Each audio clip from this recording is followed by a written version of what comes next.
호주의 한 방송국이 동남아시아 국가들에서 코로나19 바이러스가 잘 통제되고 있는 것과 관련해 불교 문화와 깊은 연관이 있다고 보도했습니다.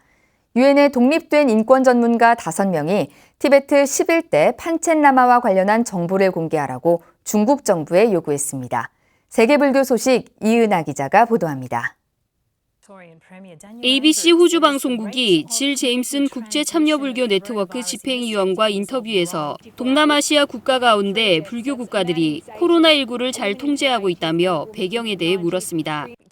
호주 방송국은 1625만 인구가 사는 캄보디아는 코로나19 사망자가 1명이고 5,300만 명이 사는 미얀마의 코로나19 사망자는 6명이며 9,700만 인구가 사는 베트남도 사망자가 10명을 넘지 않는다며 그 배경이 불교와 관련이 있는지 물었습니다. 질 제임슨 국제참여불교 네트워크 집행위원은 상호 연결을 강조하는 불교의 이념법과 인과의 가르침이 코로나19 바이러스 확산을 막는 데 도움이 될 수 있다고 밝혔습니다.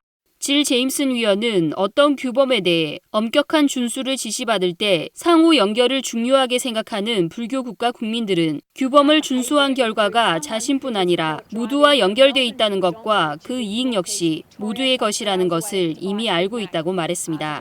뉴욕타임즈 역시 동남아시아 국가에서 악수나 포옹보다 합장을 하듯 불교 문화 자체에 사회적 거리두기 대책이 내재돼 있어 불교 문화가 코로나19와 싸우는데 유리하다는 보도를 하기도 했습니다. 티베트 망명 정부가 지난 4일 유엔 인권 전문가 5명이 성명서를 내고 중국 정부에 티베트 11대 판첸라마, 겐둔 초키 니마에 대한 정보 제공과 접근을 요구했다고 보도했습니다.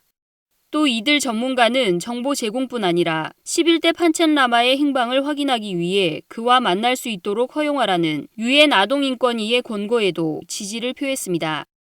전문가들은 11대 판첸라마 실종 문제뿐 아니라 생불윤회를 규제하는 중국 정부에 티베트 불교의 전통과 관행을 훼손할 가능성이 크다고 우려했습니다.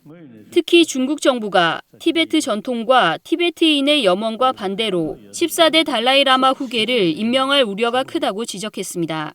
올해로 실종 25년째가 되는 11대 판첸라마 겐둔 초키 니마는 중국 정부에 납치될 당시 5살로 지난 5월 160여 단체가 유엔에 석방 촉구 탄원서를 제출하고 세계 각국의 지도자와 국회의원까지 동참하며 지속적인 관심을 보이고 있지만 여전히 행방이 묘연한 상태입니다. BTN 뉴스 이은하입니다.